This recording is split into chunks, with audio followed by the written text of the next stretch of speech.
अनंत कोटि ब्रह्मांड नायक विश्व विधाता परम पिता जगत चालक विश्व चालक अजर अमर अविनाशी परमात्मा भगवान शिव यांच्या पावन दरबारामध्ये आपण गेल्या 3 दिवसापासून शिव महापुराण कथा ऐकता आणि आजचा आपला सप्ताहाचा 3रा दिवस आहे। 3ऱ्या दिवशीच्या या रात्रीच्या शुभ पर्वाला कथा पर्वाला उपस्थित आदरणीय मंचावरील सर्व कलाकार मंडळी, आपल्या गावातील सर्व शिवमंदिर देवस्थान पंच कमिटी, तसेच सर्व ज्येष्ठ श्रेष्ठ संत सज्जन मायबाप, बंधू भगिनी, बालगोपाल, तसेच माझ्या शैव शिवभक्तांनो, आपण काल रात्रीच्या कथा पर्वामध्ये भगवान शिवाची जी पत्नी आहे सती, हिला आपल्या बापाकडून जो अपमान, आपल्या पतीचा अपमान जो झाला तो सहन न झाल्यामुळे तिने आपल्या शरीराचा त्या यज्ञकुंडामध्ये देह त्याग दिला, देहाला संपून टाकला।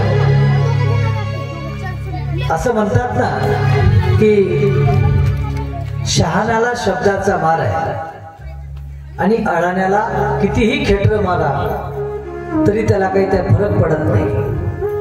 बिचाऱ्या सतीला आपल्या पतीचा अपमान सहन न झाल्यामुळं तिने आपल्या शरीराचा त्याग करून टाकला। पेटत्या अग्निकुंडामध्ये स्वतः मात्र दहन झाली।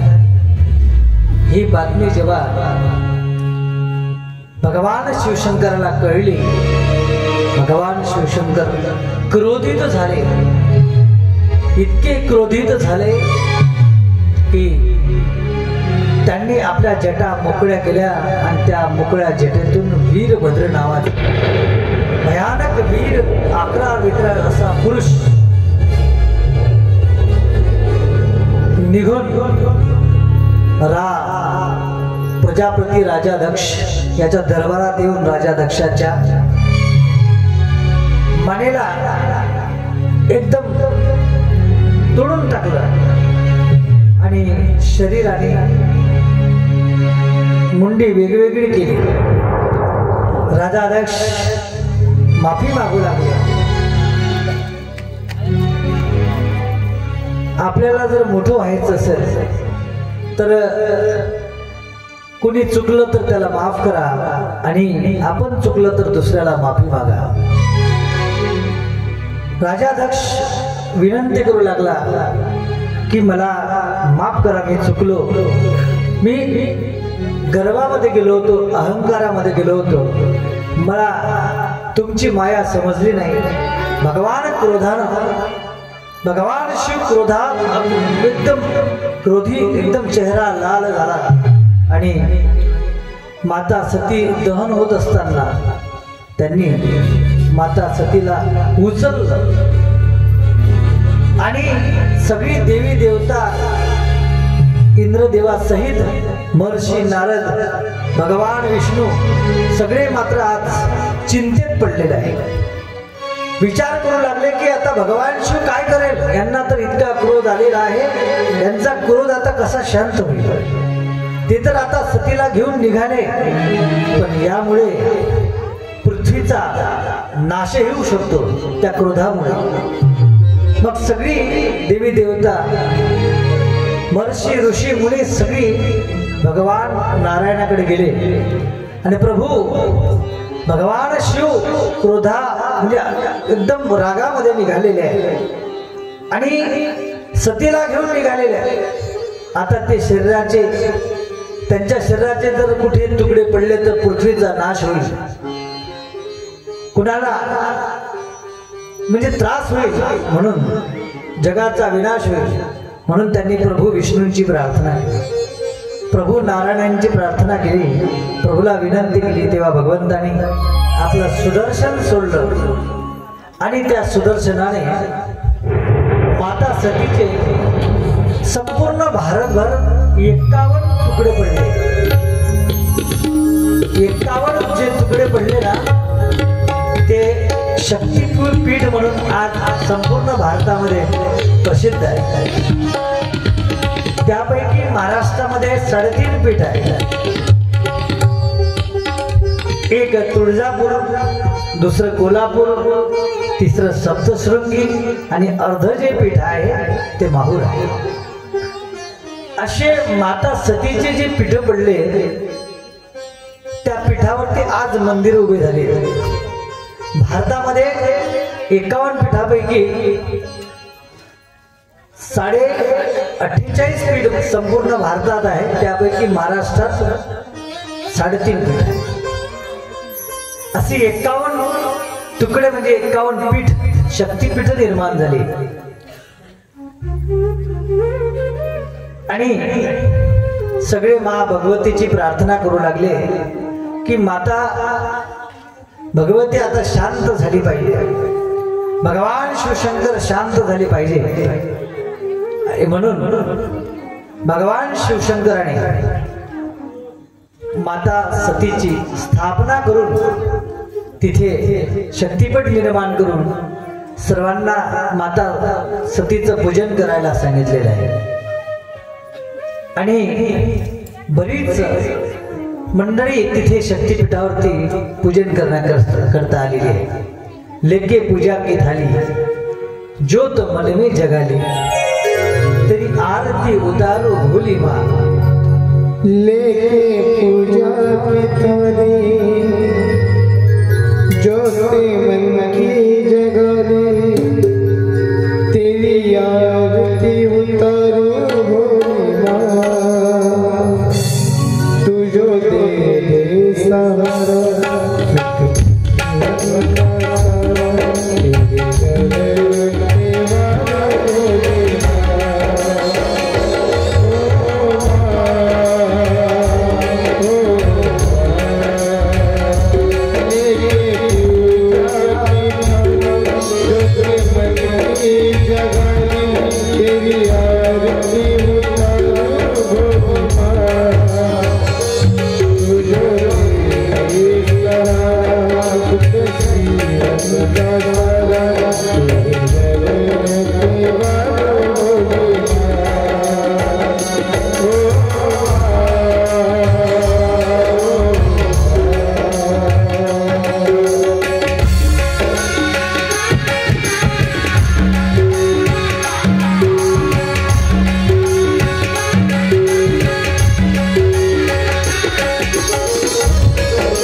शिव महापुराण मध्ये एकूण 11 खंड आहे आणि तिसऱ्या खंडामध्ये पार्वती सतीचं रूप दुसऱ्या जन्मामध्ये पार्वती कशी झाली आणि तिचा विवाह भगवान शंकराशी कसा झाला या संदर्भात कथा आलेली आहे. त्या खंडाचं नावच पार्वती खंड आहे. महर्षी नारद ब्रह्मदेवाला विचारत आहे. नारद म्हणतात, ब्रह्मदेवा, देवी सतीने आपल्या पित्याच्या यज्ञामध्ये जो देहत्याग केला आणि ती हिमालयाची कन्या कशी झाली.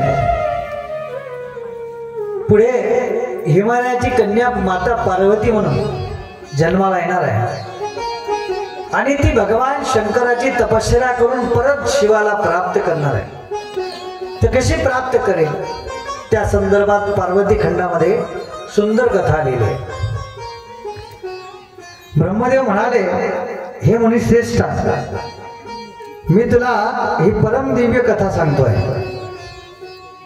पूर्वी सती शंकराबरोबर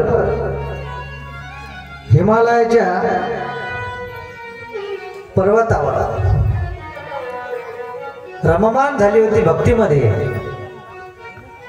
त्या समयी हिमालयांची पत्नी, हिमालय पर्वत, ती मेना नावाची, ते दोघेही तिथं भगवान शिव आणि सतीचं ते सुंदर असं भक्तीचं रूप पाहत होते.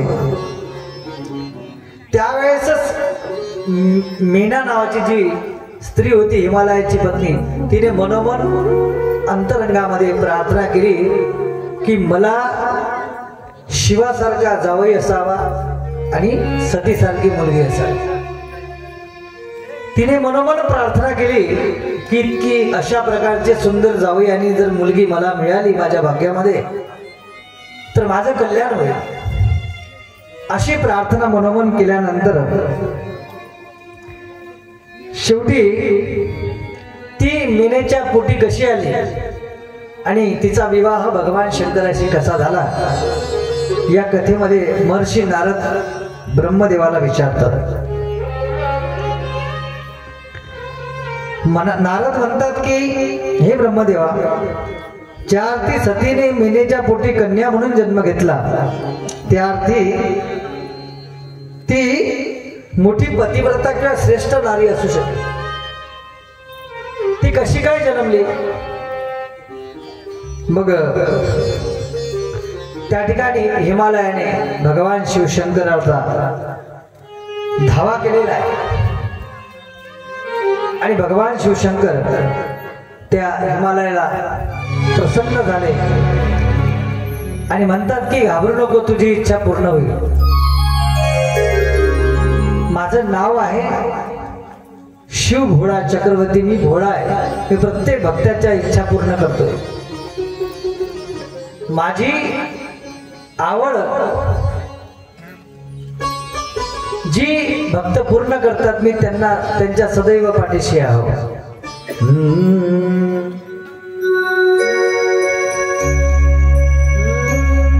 भोळा शंकरा आवड तुला,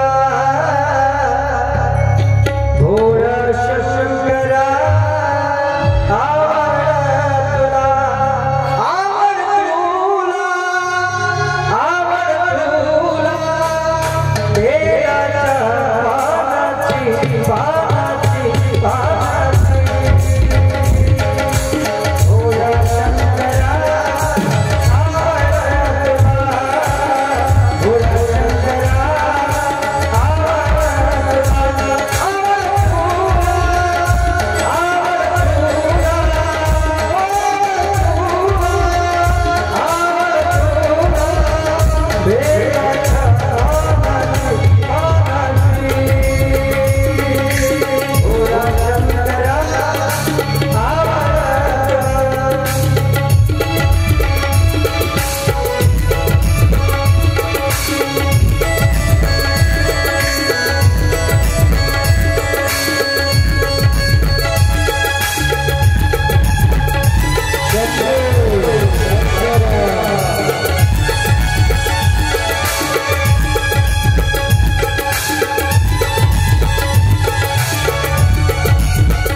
नमः पार्वती पते हर हर महादेव।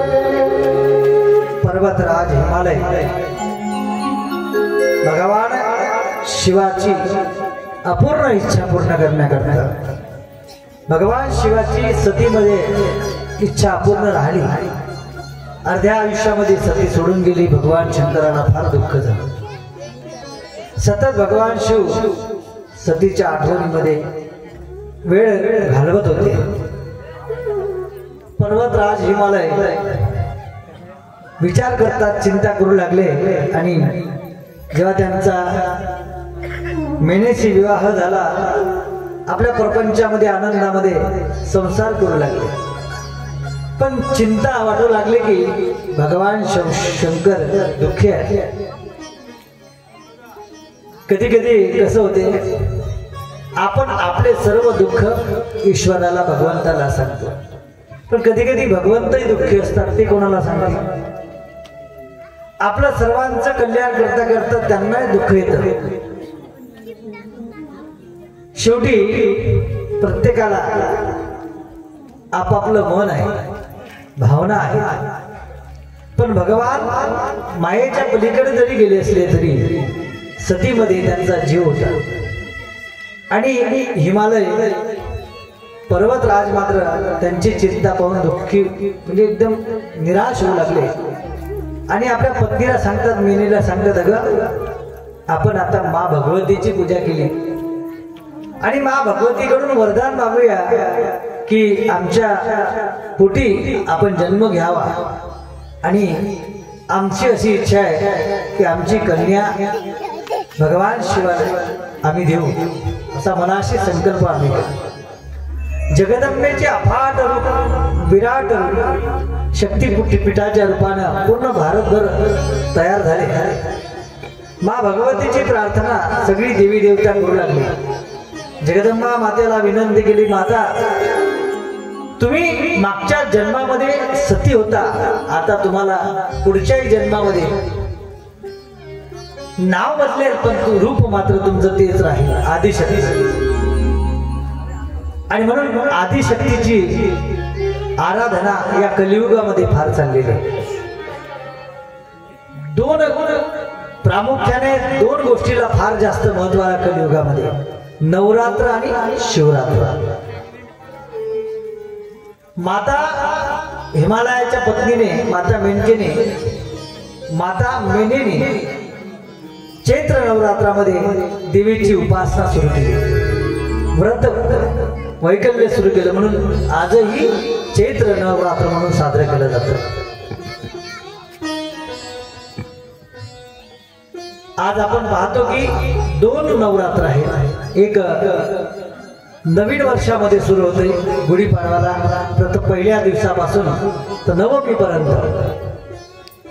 आणि एक आश्विन महिन्यामध्ये प्रथम म्हणजे आपल्या मराठी भाषेमध्ये जे अखरबक असतो त्याच्यानंतर दुसऱ्या दिवशी आश्विन महिना सुरू होतो आणि त्या महिन्यामध्ये नवमीपर्यंत नवरात्र सुरू केलं म्हणजे जपलं जातं।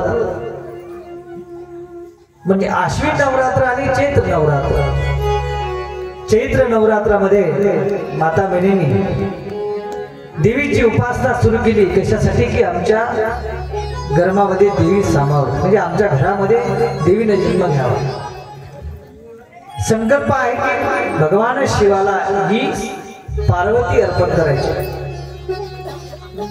तपश्चर्या पूर्ण झाली, फळ मिळालं।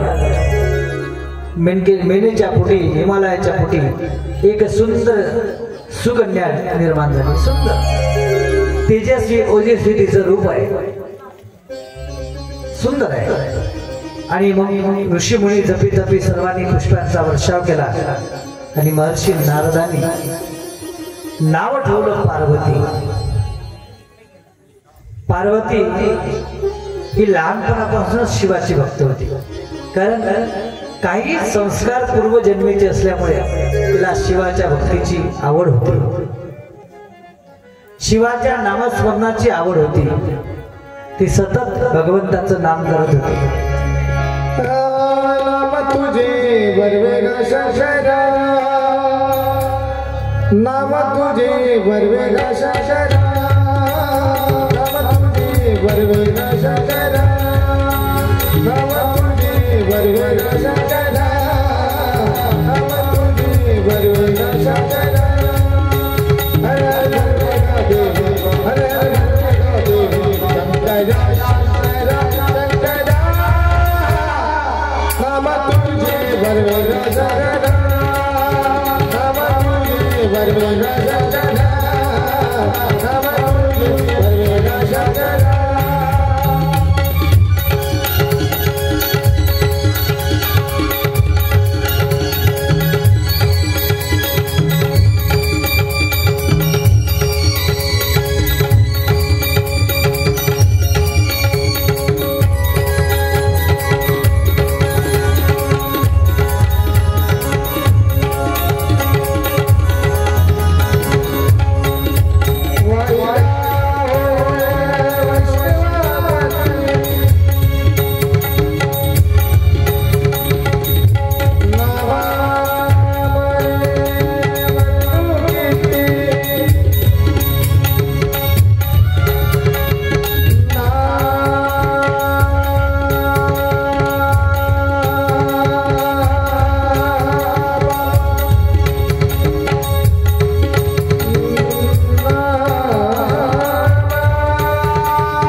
हिमालयाला कन्या झाली, त्याला खूप आनंद झाला. सौभाग्य असं म्हणतो ना आपण, कन्या घरी येणं म्हणजे आपल्या घराचं सौभाग्य वाढवणं. महाराज, आपण पुत्राची अपेक्षा करतो, पण आज माझ्या जगदंबा मातेची स्तुती कलियुगामध्ये फार होत आहे. जगदंबा माता जेव्हा हिमालयाच्या पोटी गर्भाला आली, त्याला खूप आनंद झाला आणि असं वाटू लागलं की मी माझं जीवाचं सार्थक झालेलं आहे. प्रत्येक माणसाच्या जीवनाचं स्वप्न जर पूर्ण झालं की नाही तर त्याला आनंद वाटतो, समाधान वाटते, इच्छा पूर्ण झाल्या की. पण त्या इच्छा सुद्धा पवित्र असाव्या. आपल्या इच्छा कधी कधी म्हणजे बिनकामाच्या असते. भगवान शिवाकडे असंख्य भक्त येतात, पण सगळे चांगली मागणी मागतात असं नाही. भगवान शंकर कैलास पर्वतावरती बसलेले आहे, एकांतात ध्यान करत आहे. त्यांचं वाहन नंदी बाजूला बसलेला आहे, पार्श्वगण बाजूला बसलेला आहे. त्यांना ही बातमी समजली की हिमालय पर्वतराजाला कन्या झाली आणि तिचे नाव पार्वती असे ठेवण्यात आले. सगळ्यांना आनंद झाला का परत कैलासावर आनंदही आनंद होणार. भगवान शिवाच्या चेहऱ्यावरचं दुःख कमी झालं. माझा कोणीतरी भक्त माझी इच्छा पूर्ण करणारा या पृथ्वी तलावर जन्माला आलेला आहे. महाराज, जन्म आणि मृत्यू हे भगवंताच्याच हाती आहे. तरी हे भगवंताने निर्माण केलेलं चक्र आहे. शेवटी जन्म काय आणि मृत्यू काय हे भगवंता स्वाधीन आहे. कोणाच्या घरी आपण जन्माला यावं हे भगवंतच आईवडिलाच्या रूपानं, आपल्या आईवडिलाच्या पुण्याईनं, आपल्या आईवडिलाच्या प्रारब्धामध्ये जे कर्म केलं असतं त्या कर्मानुसार आपला जन्म होतो. तसाच हिमालयाच्या तपश्चर्येमुळे, त्यांची पत्नी मेनेच्या तपश्चर्येमुळे माता जगदंबेने त्यांच्या घरात जन्म घातलाय. आणि शेवटी असं वाटू लागलं की आपल्या जीवनाचं सार्थक झालंय. सार्थक कशात आहे हे तरी आम्हाला कळलं पाहिजे. सार्थक आहे भगवंताच्या नामचिंतनामध्ये, भगवंताच्या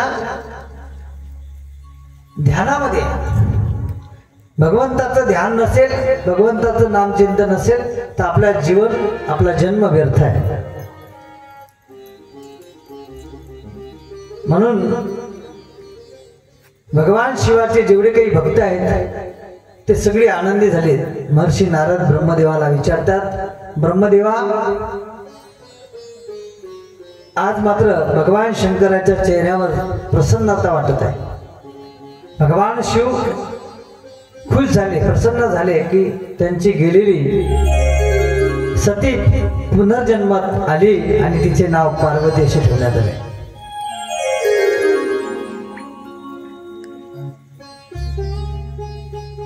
आपलाही जन्म असा आहे. तुकडोजी महाराज एका श्लोकामध्ये सांगतात, आरतीमध्येही तो शब्द आहे, है लाख साल की उम्र है मेरी, इस दिशा से मैं चला, कहीं तनु बदले उद्देश्य से नहीं ढला, लाखों जन्म करे पुनः जाके तब पाए महाराज.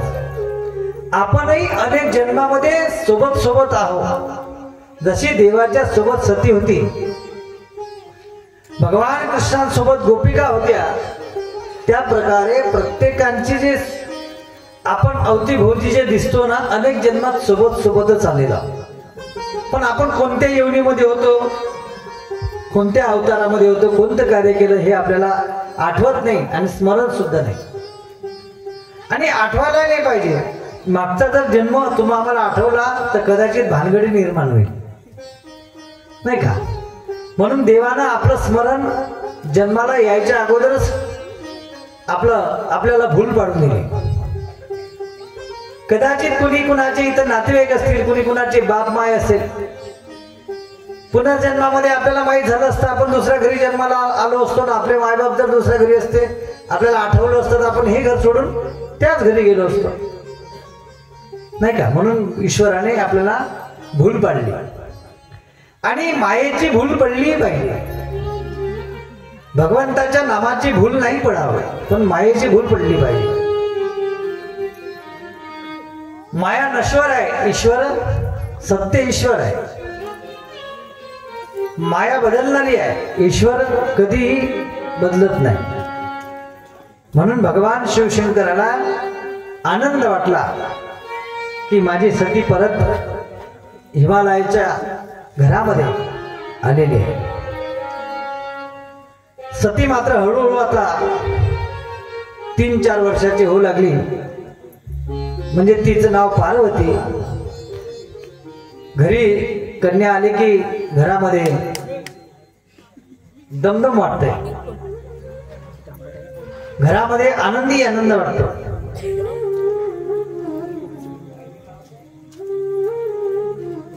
बाबू बस ना,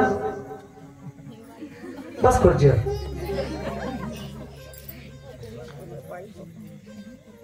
म्हणून भगवान शिवशंकर ध्यानस्थामध्ये शक्तीचं वर्णन करताय. ग आई तुझं देऊळ साजते. ध्यानस्थ बसलेलं आहे, पण माता पार्वतीचं ध्यान करताय, आदिशक्तीचं ध्यान करताय. आई तुझं देऊळ साजते, गुल्लाली डोंगरा पालखीला गुलाल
आलो पायाशी आई तुझ्या हे मला तुझ्या हे मला तुझ्या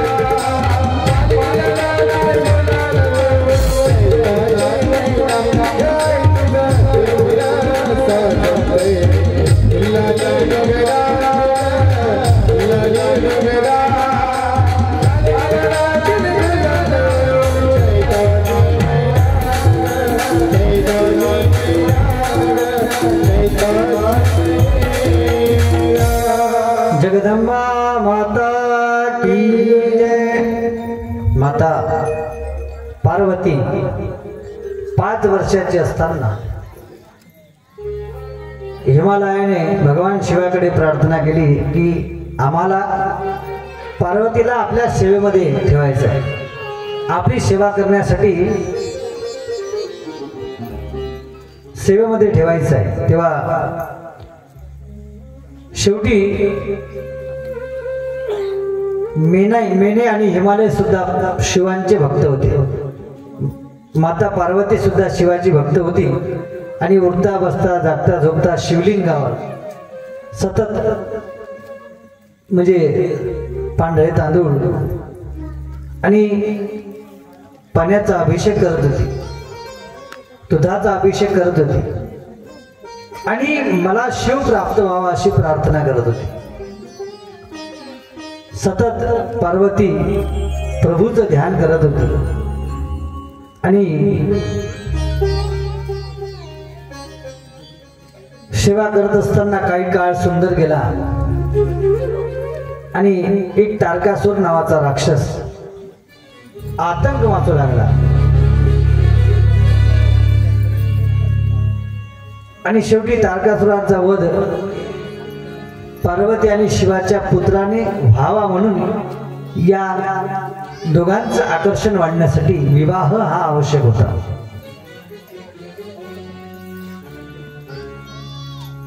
शेवटी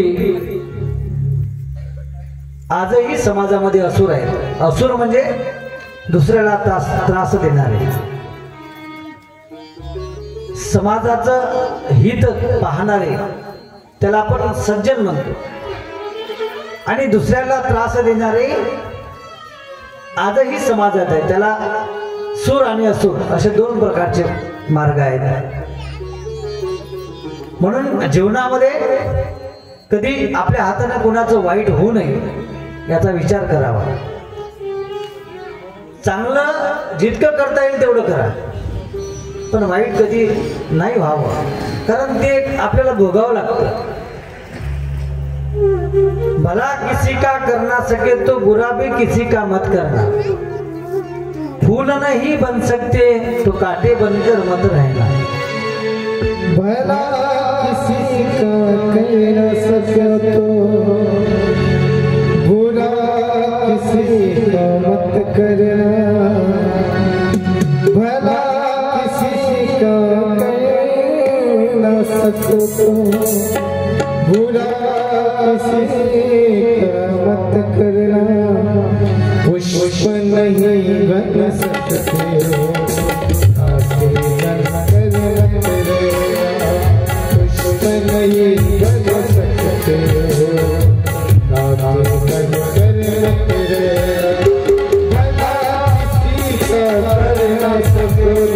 बुरा किसी का मत करना,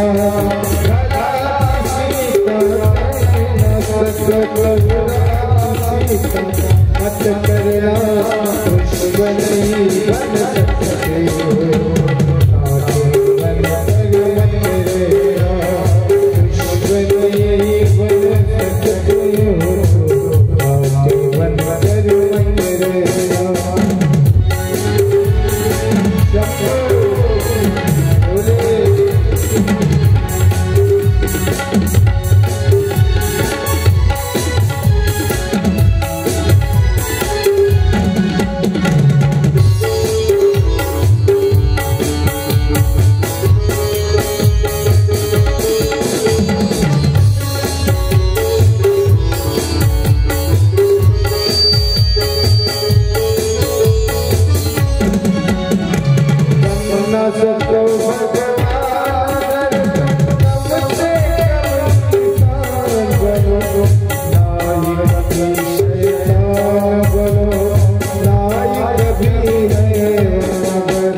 कधी कुणाचं वाईट करण्याचा मनात संकल्प सुद्धा करू नये. माता पार्वतीने शिवाची सेवा सुरू केली. भगवान शिवालाही वाटलं की आपणही पार्वतीचा थोडासा आपण आपल्या भाषेमध्ये परीक्षा घ्यावी. म्हणून भगवान शंकराने एका वृद्ध ब्राह्मणाचं म्हणजे एक म्हाताऱ्याचं रूप घेतलेलं आहे. आणि रूप घेऊन वनामध्ये एकटी असलेली पार्वती शिवलिंगाच्या जवळ पूजा करत असताना तिला पाहून एकदम जुगजुग म्हातारा बनलेला भगवान मान हालत आहे. मुखात एकही दात नाही. हातामध्ये काठी आहे. संपूर्ण पांढरके झालेले आहे. शरीराला सगळ्या वळ्या पडलेल्या आहे. आणि तिथे जाऊन त्या माता पार्वतीला विचारतात, अगं तू कोण आहेस? एवढ्या निर्जन वनामध्ये म्हणजे एकही तिथे माणूस नाही अशा वनामध्ये तू का करतेस? हे कसला प्रकार आहे? तेव्हा ती सांगते ही शिवलिंग आहे. या शिवलिंगावर माझी श्रद्धा आहे आणि मी सतत भगवान शिवशंकराची सतत प्रार्थना करत आहे. मला या जन्मामध्ये त्यांच्याशी विवाह करायचा. तेव्हा भगवान शिवशंकर म्हाताऱ्या अवस्थेमध्ये विचारतात, तुझा परिचय काय? तू सती सावित्री लक्ष्मी कोण आहेस? ती म्हणते, मी सती सावित्री लक्ष्मी नसून मी हिमालयाची एक कन्या आहे. माझे वडील हिमालय आहे. माझी आई मीना आहे आणि मी त्यांची सुपुत्री आहे. मला बालपणापासून भगवान शिव पूजनासाठी आवडतात. मागच्या जन्मामध्ये माझे वडील राजा दक्ष यांनी माझ्या पतीची निंदा केली, अपमान केला. म्हणून मी रागाने त्या यज्ञकुंडामध्ये जळून राख झाली आणि पुढचा जन्म मला पार्वती म्हणून मिळाला. पण जीवनामध्ये कुणाची निंदा सुद्धा आपण करू नये. स्वतःतले आपण अवगुण शोधले पाहिजे की आपण किती दोषी आहोत, आपल्यात किती वाईट गुण आहे. आपण सतत दुसऱ्याचेच गुण दाखवत असतो, पण आपण किती बदमाश किंवा नालायक आहोत हे आपल्याला दिसत नाही. असं म्हणतात की दुसऱ्याच्या डोळ्यातलं कुसळ आम्हाला दिसते, पण आपलं स्वतःचं मुसळ दिसत नाही. एक चाळणी सुईला म्हणाली, अगं तुझ्या एक लहानसा छिद्र आहे. पण चाळणी स्वतःचा विचार करत नव्हती की मला कितीतरी छिद्र आहे. तसं आपलं जीवन आहे. आपण दुसऱ्याचा म्हणजे दुसऱ्याला वाईट किंवा निंदा करत करत आपलं आयुष्य संपून जातं. तुकडोजी महाराज एका भजनात सुंदर सांगतात की करू नको निंदा कुणाची, अवगुण आपुले अंतरी दिसती, करी चिंता त्यासी. आपल्यातले अवगुण दूर करण्याचा प्रयत्न करावा. दुसऱ्याची टिंगल उडवण्यापेक्षा आपण किती चांगले आहोत किंवा चांगल्या बनवण्याचा प्रयत्न करावा. दुसऱ्याला टिंगल करण्यात वेळ घालवण्यापेक्षा आपल्यामध्ये बदल करण्याचा प्रयत्न करावा. जे वाईट गुण आहे ते दूर गेले पाहिजेत आणि चांगले सद्गुण आपल्यामध्ये आले पाहिजेत याचा विचार करावा. पण आपण सतत दुसऱ्याचा विचार करत असतो. अशी पार्वती सांगते की माझ्या बाबामध्ये दोष होते, पण माझे बाबा माझ्या पती भगवान शिवाची निंदा करत होते. म्हणून जीवनामध्ये कधी कुणाला बोलू नये. आणि मग शेवटी त्यांना संपवावं लागलं. माझा जन्म तर परत हिमालयाच्या पुढे झाला. हिमालयाची मुलगी आहे. मी भगवान शिवाची आराधना करते. भगवान शिव पुन्हा पुन्हा तिला विचारतात, मुद्दाम तिची परीक्षा घेण्यासाठी, तुला तुझं लग्न वगैरे झालंय का? तुझा पती इथं दिसत नाही. एकटी कशी या वनामध्ये तपश्चर्या करत आहे? तेव्हा ती सांगते की माझ्या सोबत माझा शिव भगवान आहे. मला कशाची भीती नाही. सर्वस्वाचा या विश्वाचा पालनहार तारणहार भगवान शिव आहे आणि मला काहीही होणार नाही, कारण माझी श्रद्धा विश्वास भगवान शिवावर आहे. श्रद्धा विश्वास असेल तर देव आपलं जीवनामध्ये कोणतंच कार्य बिघडू देत नाही. अडथळे येणार आहे कोणत्याही शुभ कामामध्ये, पण भगवंतावर जर श्रद्धा असेल तर कधीही आपलं कार्य अपूर्ण राहत नाही, ते कार्य पूर्ण होते. माता पार्वतीनं भगवंताच्या नावाचे 16 सोमवार केले. दर सोमवार उपवास आणि भगवंताचं चिंतन, 16 सोमवारांचं व्रत माता पार्वतीनं भगवंताच्या प्राप्तीकरता केलेलं आहे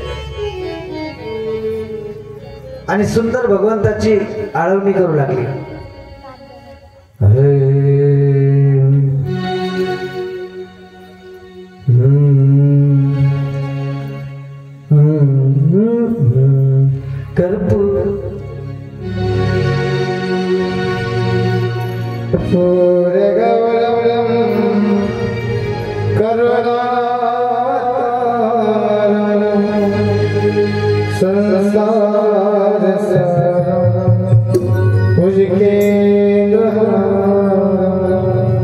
सदा हृदयारविंदे भवानी भवानी सैतन्यवाणी मन्मदारमाला कपालमाले मुझके शरण शंकरा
माता पार्वती करू लागल्या.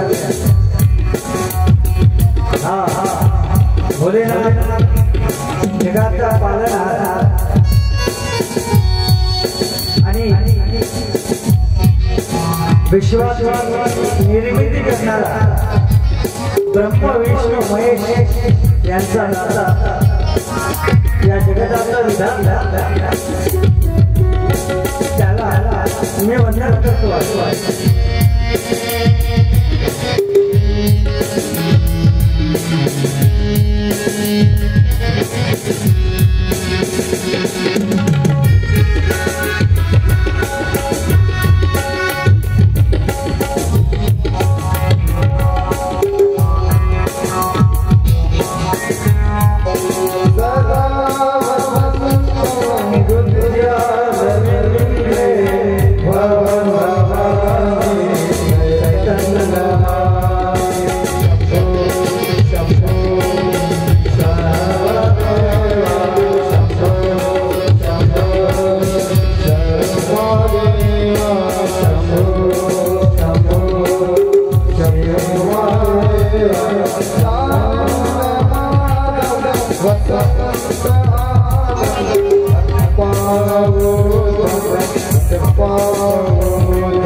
अशा प्रकारे माता पार्वती आपल्या मुखारविंदातून सुंदर भगवान शिवाची स्तुती करू लागले आहे आणि स्तुती केल्यानंतर भगवान शिव प्रसन्न झाले। भगवान शिवाने आपलं मूळ स्वरूप धारण केलेलं आणि माता पार्वतीला दर्शन दिलं। जटातून गंगा वाहत आहे, सौम्य चंद्र आहे जटेवरती, गळ्याला सर्पांचे वेष्टन आहेत, गळ्यामध्ये रुद्राक्षाची माळ आहे, कपाळाला भस्म लावलेला आहे, वाघाचं चमड परिधान केलेलं आहे, नीलकंठ स्वरूप मोहक असं भगवंत स्वरूप तिने जेव्हा बघितलं आणि साष्टांगावर दंडवत घालून भगवंताचे खूप खूप आभार मानले। भगवंता, माझी जी इच्छा होती ती माझ्या तपश्चर्येने पूर्ण झाली। जीवनामध्ये आपणही तप केलं पाहिजे। तप कशाला म्हणतात? तप म्हणजे जे इंद्रिय मागते ते न देणे त्याला तप म्हणतात। म्हणजे आपल्याला उपवास करावा लागणार आहे असं समजून आपण जर एक दिवस पर्यंत आपले इंद्रिय ताब्यात ठेवले, काहीही खायचं नाही, ठरवलं की काहीही खायचं नाही, मी एखादा दारू पिणारा असेल, एखादा खर्या खाणारा असेल, एखादा खोटं बोलणारा असेल, एका दिवसापुरता संकल्प करण्याचा प्रयत्न करावा। एका दिवसापुरता की मी आज सोमवार आहे, भगवान शिवाचा दिवस आहे, आज आपण उपवास अन्नाचा करतोय पण विचाराचा करत नाही। आता उपवास आपण विचाराचा करावा, म्हणजे कसं, आज दिवसभर मी अजिबात खोटं बोलणार नाही किंवा एखादा दिवस अजिबात मी बोलणारच नाही, मी सोमवार दिवशी मौन करेल, म्हणजे अजिबात मी कोणाशी संपर्क करणार नाही, माझा मोबाईल बंद, टीव्ही बंद, कोणाशी माझा संपर्क नाही, फक्त माझा संपर्क ईश्वराशी। मी सतत त्याच्या नावाचा फक्त जप करील, त्या व्यतिरिक्त काहीही करणार नाही। त्याचं नाव व्रत आहे। म्हणजे आपलं मन, आपली वृत्ती, आपले इंद्रिय सर्व त्याच्या नामात लीन झाले पाहिजे। त्याला एकादशी असं म्हणतात। पंच ज्ञानेंद्रिय, पंच कर्मेंद्रिय, 11वं मन एका दिशेने जेव्हा भगवंताचं चिंतन करेल त्या दिवशी आपली एकादशी घडली असं समजा। उपवास राहणे म्हणजे, उपवासी राहणे म्हणजे एकादशी करणे। उप म्हणजे जवळ, राहणे म्हणजे कशाच्या निमित्तानं राहणे। उप म्हणजे जवळ, वास म्हणजे राहणे, कशाच्या निमित्तानं? भगवंताच्या जवळ आपण कशाच्या निमित्तानं राहू? म्हणून आपण एकादशी दिवशी भजन पूजन करतो, ध्यान व्रत वैकल्य करतो, कशासाठी? की आपलं मन त्यामध्ये लीन राहावं।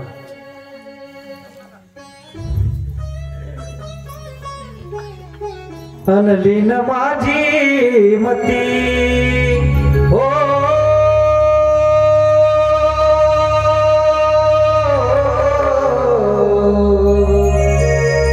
अनभोले शक्ती द्यावी बुद्धी प्रतिगा, शक्ती द्यावी बुद्धी प्रती रंग दे गायना माझ्या भोया शंकरा।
प्रसन्न झाले माता पार्वतीच्या पूजनाने। आणि माता पार्वतीची ही जी इच्छा होती ती पूर्ण झाली। आणि माता पार्वतीला वाटू लागलं की हा आता युगान युगा आली केलेली तपश्चर्या फळाला आली, पण आता भगवान शिव माझ्यापासून दूर जातील याचा विरह तिला सहन होत नव्हता। म्हणून प्रभूकडे तिने मागणी केली, भगवंता मला सदैव तुमच्या जवळ तुमची सेवा करणारी दासी म्हणून ठेवा। भगवंताने तिथेच तथास्तु म्हणून वरदान दिलेलं आहे। तथास्तु भगवान अदृश्य झाले, भगवान शिव अदृश्य झाले। ब्रह्मांडाचे नायक देवादिदेव महादेव हे सगळ्या जगताचं मूळ आहे। संगीत सुद्धा भगवंताच्या डमरू मधून त्याचा नाद निघालेला आहे। सगळ्या गोष्टींचा उगम भगवंतापासून आहे, भोळे शंकरापासून आहे। आपण पाहतो की इतर देवांपेक्षा भगवान भोलेनाथ हे वेगळे आहे। त्यांच्याजवळ जे दिसते ते इतर भगवान देवांपेक्षा वेगळं आहे। आजही काशी विश्वनाथ मध्ये आपण काही गेले असाल, प्रयागराज वगैरे, तिथे आपण मेलेल्या माणसाची अस्थिला हाते लावत नाही किंवा अस्थिजवळ जात नाही, पण तिथे ते जे राख असतात ना सगळ्या मेलेल्या माणसाचे असतात, त्याला हे भस्म म्हटलं गेलं। तिथली राख कोणी आपल्या माथ्याला लावतात, काही लोक घरी आणतात। भगवान शिवशंकराचं भस्म होणं, भगवान शिवशंकराला जो तिसरा डोळा आहे ते म्हणजे ज्ञान आहे। भगवान शिवशंकरापासूनच ज्ञानाची उत्पत्ती आहे। गुह्य ज्ञान आहे, आत्मज्ञान आहे। जगताचं संपूर्ण मूळ जर कोणतं असेल तर भगवान शिव आहे। पण आम्ही शिवाची आराधना करत असताना आपण जसं आता बोललो की अशी आराधना करावी की आज संकल्प करावा की मी खोटं बोलणार नाही। दृढ संकल्प करावा। आज आपण जर घड्याळामध्ये वेळ पाहिला, सकाळी 7 वाजतापासून संध्याकाळी 7 वाजेपर्यंत मी उपवास करेल, पण कोणता? अजिबात खोटं बोलणार नाही। अजिबात मी दारू बिडी सिगारेटला हात लावणार नाही। अजिबात मी कोणाशी भांडणार नाही। अजिबात मी कोणाचं मन दुखवणार नाही। असा उपवास करावा। आपण अनेक उपवास करतो, पायात चप्पल घालत नाही, आणि मात्र आपल्या बाकीची जी वाईट गोष्टी सुरू असतात, वाईट गोष्टीचा त्याग आपण या उपवासाच्या निमित्तानं करावा। म्हणजे दुर्गुण सोडावे आणि सद्गुण आचरावे। याच्यासाठी भगवंताचं चरित्र आहे। चरित्र कशासाठी आहे की आपलं चरित्र बदलवण्यासाठी। चरित्र म्हणजे त्यांची कथा, पण आपल्या जीवनातल्या व्यथा आहे ना त्या कशा बदलेल? नुसत्या कथा ऐकल्यानं होणार नाही, त्या कथेतलं मर्म ऐकून आपल्याला बदलावं लागेल।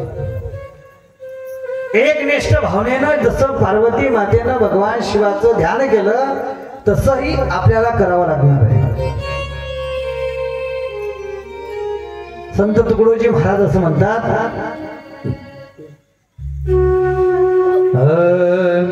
कैसे करू तेरा ध्यान,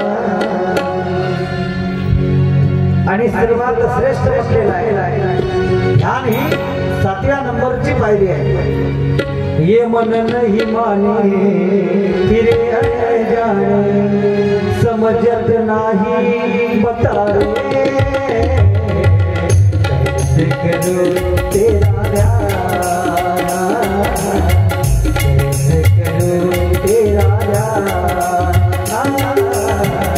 कैसे करू तेरा ध्यान।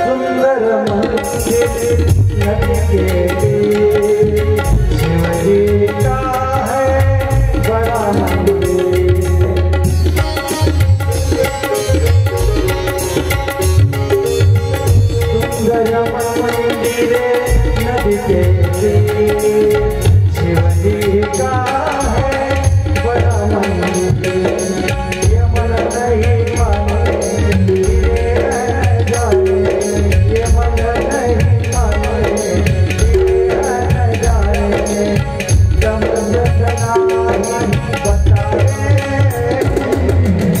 कैसे करूं तुम्हारा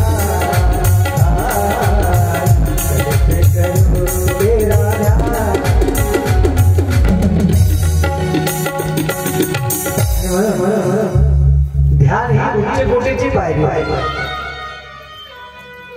यम नियम आसन प्राणायाम प्रत्याहार धारणा त्याच्यानंतर ध्यान आहे.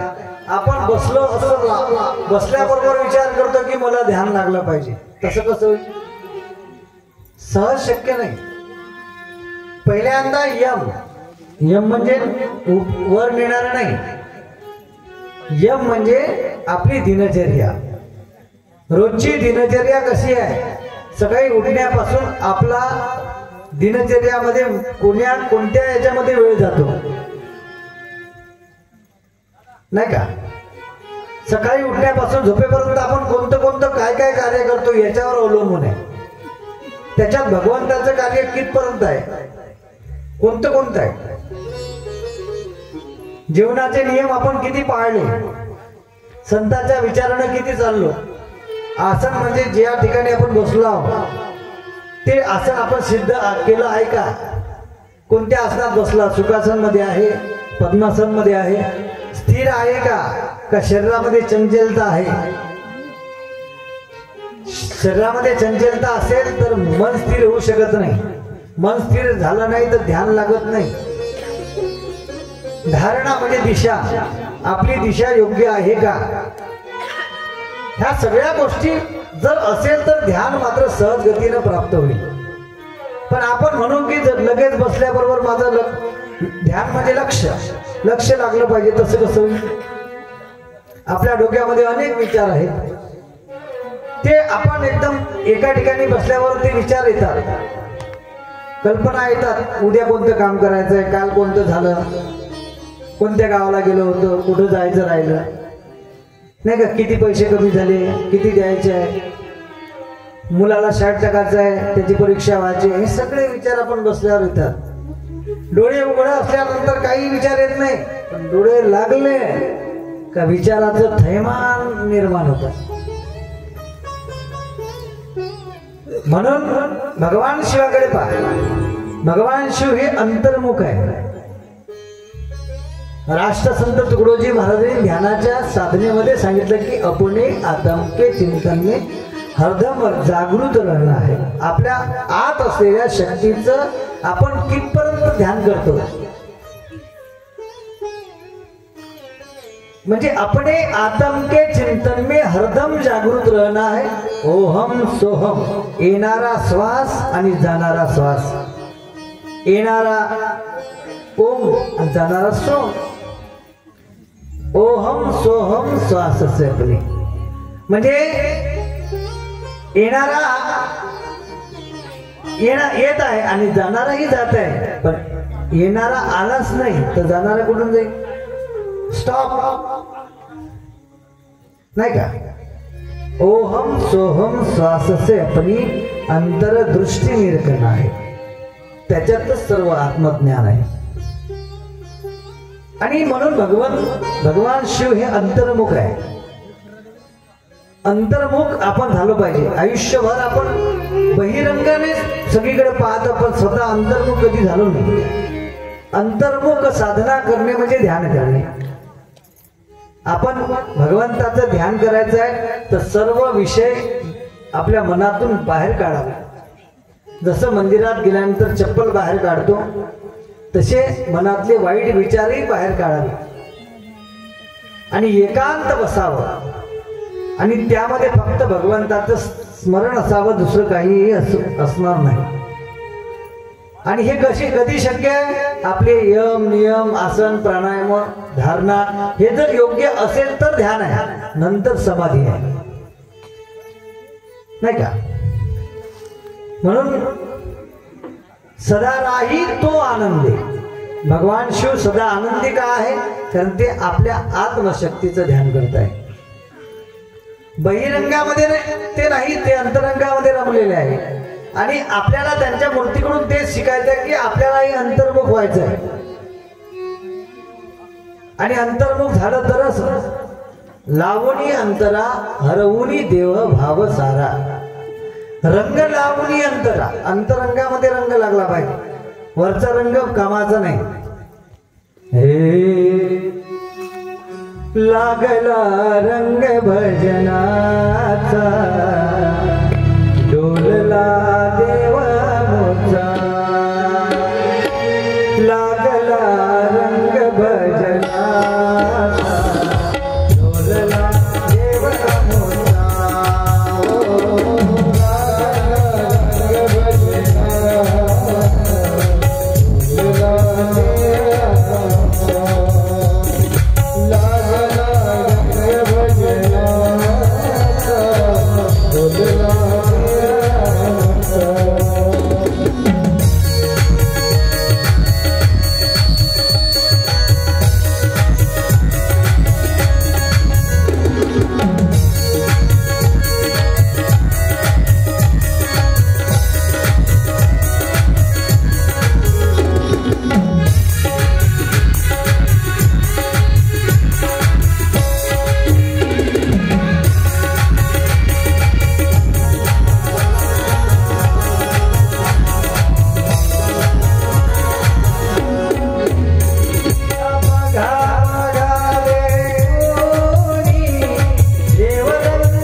अंतर्मुख झालेले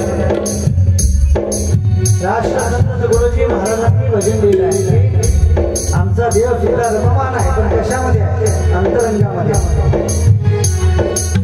आणि म्हणून आपण म्हणावं की आम्हालाही भगवंता कृपा करा, शिवनाथा भोलेनाथा आमच्या कृपा करा की आम्हाला काहीही नको. मागतो मी पांडुरंगा फक्त एक दान, मिळे जाणे मुक्तेसे द्यावे मज ज्ञान, द्यावे वर. या बघा बघा रे कोणी देव रंगला रंगारी, देव रंगला रंगारी, देव रंगला रंगारी. आनंदाचा लहरतो आनंदाचा, बोलला देव मोठा. लागला रंग भजना, बोलला देव मोठा. लागला रंग भजना, बोलला देव मोठा. नमः पार्वती पते हर हर महादेव. झाके लगे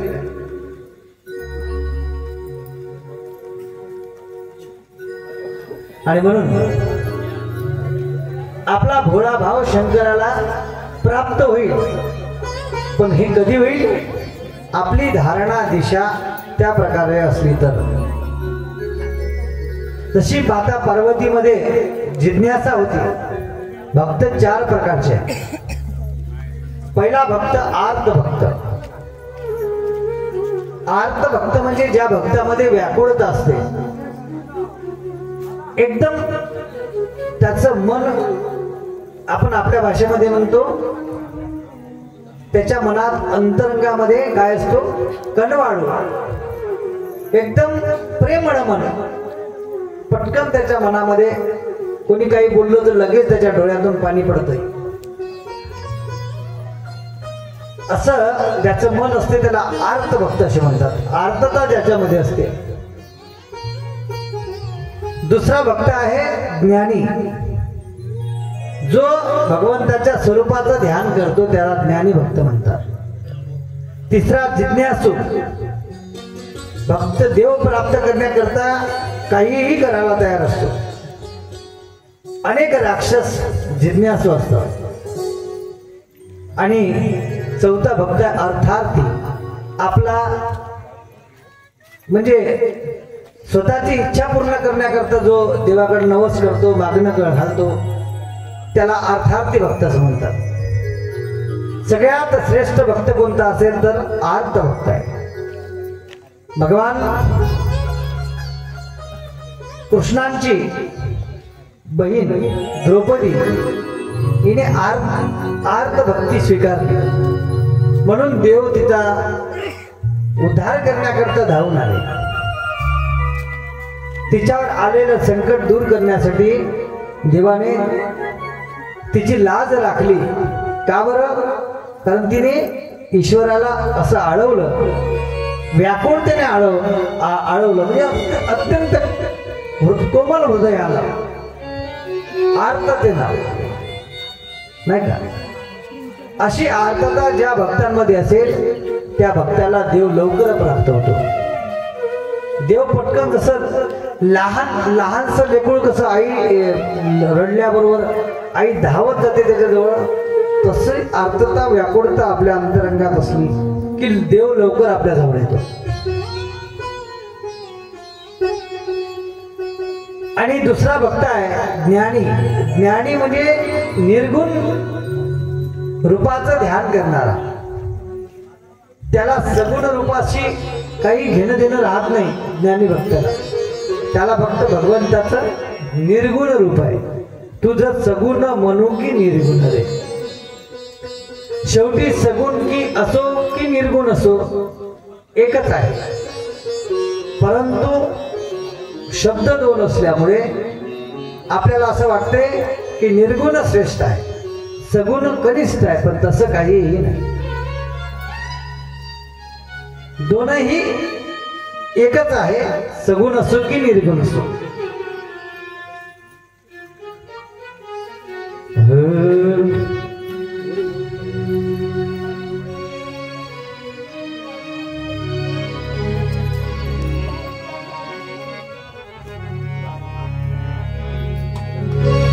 गुरु गोविंद आले, गुरु गोविंद आले, मन तंत्री नमो, मन तंत्री नमो. गुरु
एकाचे हृदयी साखर गोडी भिन्नची नाही. जसं साखर आणि गोडी ही दिसायला वेगळी असली नामानं, पण ती वेगळी नाही, तसं तुझं सगुण म्हणू की निर्गुण. भगवंताचा सगुण रूप म्हणा की निर्गुण रूप म्हणा ती एकच आहे. काही भक्त ज्ञानी असतात ते भगवंताच्या निर्गुण स्वरूपाचं ध्यान करतात. काही भक्त अर्थात ती म्हणजे आपली इच्छा किंवा आपलं मनोरथ, माझे मनोरथ पूर्ण करी देवा केशवा माधवा नारायणा. आपलं मनोरथ, आपली इच्छा, आपली पीडा दूर होण्यासाठी, आपल्या मागचं दुःख दूर सारण्यासाठी, आपलं संकट दूर करण्यासाठी आपण भगवंताकडे जी प्रार्थना करतो त्याला अर्थार्थी भक्त म्हणतात. आणि शेवटचा जो भक्त आहे ज्ञानी अर्थार्थी जिज्ञासू. जिज्ञासू म्हणजे प्राप्त केल्याशिवाय तो पाणी पित नाही. काही समाजामध्ये व्रत आहे ना, नवऱ्याचं तोंड पाहिल्याशिवाय बाया जेवत नसतात ना, पाणी पित नाही. आपल्याकडे पाळत नाही तसे. 24 एकादशीमध्ये एक निर्जला एकादशी असते. त्या एकादशीला काही वारकरी कट्टर असतात, ते पाणी पितात. जिज्ञासू म्हणजे ते प्राप्त होईपर्यंत अन्न पाण्याचाही त्याग करतात, त्याला जिज्ञासू म्हणतात. हट्टी ना, मी प्राप्त झाल्याशिवाय काहीच खाणार नाही, काहीच पिणार नाही, अशी जी भक्त असतात त्याला जिज्ञासू म्हणतात. वास्तविक भक्तांचे प्रकार वेगवेगळे जरी असले तरी त्या सर्वांचा उद्देश एकच आहे, भगवंत प्राप्ती. कोणत्याही मार्गाने जा की भगवंत मिळणारच आहे. फक्त मार्ग, जसं एखादा गणिताचा टीचर म्हणजे शिक्षक बदलला की त्याची रीत बदलते, पण उत्तर एकच आहे. प्रत्येक गणिताचं जर येणारं उत्तर आहे ते एकच राहणार आहे, फक्त भाषा पद्धत ही जरी वेगळी असली तरी. म्हणून भक्ताचे प्रकार जरी अलग अलग असले तरी त्याचा प्रत्येक भक्ताचा उद्देश सारखा आहे. ऊस डोंगा परी रसनोई डोंगा, काय भुललिया वरलिया रंगा. म्हणून अंतर्मुख व्हा, वरच्या बहिरंगाकडे न पाहता अंतरंगामध्ये लीन व्हा. लीन झाली मती रंगते गायनाला माझ्या गिरजाचा गणपती. आणि म्हणून भगवान शिवाची आराधना माता पार्वतीने केली, भगवंत प्रसन्न झाले. भोळा माझा भावा हो,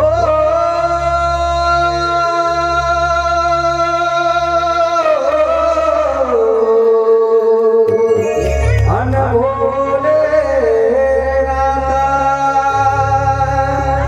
अनभक्ती माझी पिशी, या भोळ्या या भोळ्या भगताले कथनी बावने शिका भोले कथनी बावने शिका भोले कथनी बावने शिका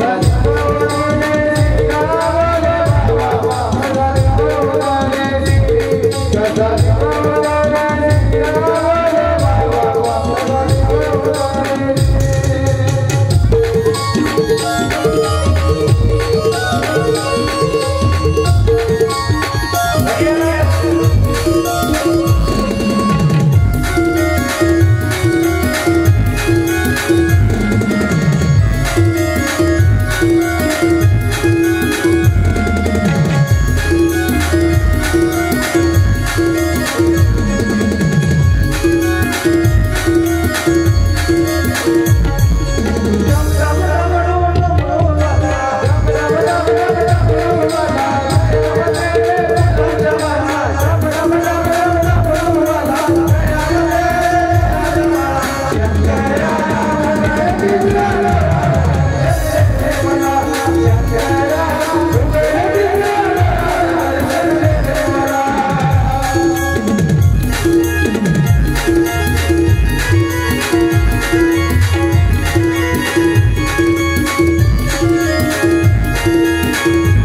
शेवटी माता पार्वतीला भगवान शिवशंकर प्रसन्न झाल्यानंतर त्यांचा विवाह सोहळा ठरलेला आहे। आता काही मिनिटांमध्ये या ठिकाणी विवाह सोहळा संपन्न होत आहे। भगवान शिवशंकरांच्या या विवाह सोहळा माता पार्वती आणि शिवशंकराच्या विवाह सोहळ्यासाठी आपण समस्त गावकरी मंडळी उपस्थित राहा। मंडपाच्या बाहेर असतील ते सगळे आत या आणि भगवंताचा विवाह आपण सगळ्यांच्या उपस्थितीमध्ये करणार आहोत।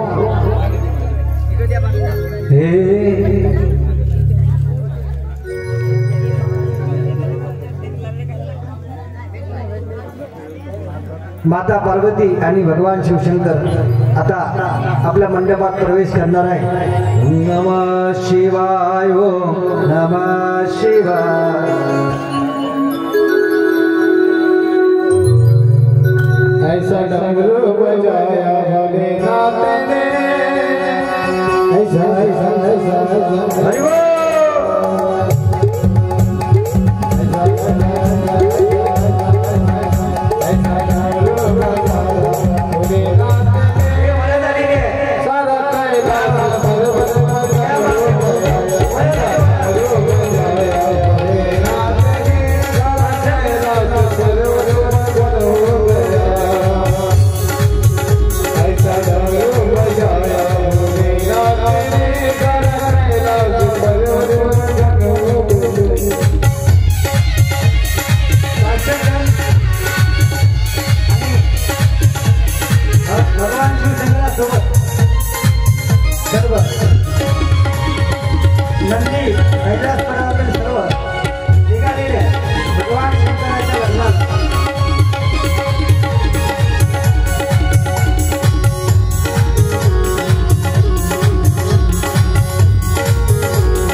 पार्वती पते हर हर महादेव. आता सर्वांच्या उपस्थितीमध्ये पार्षद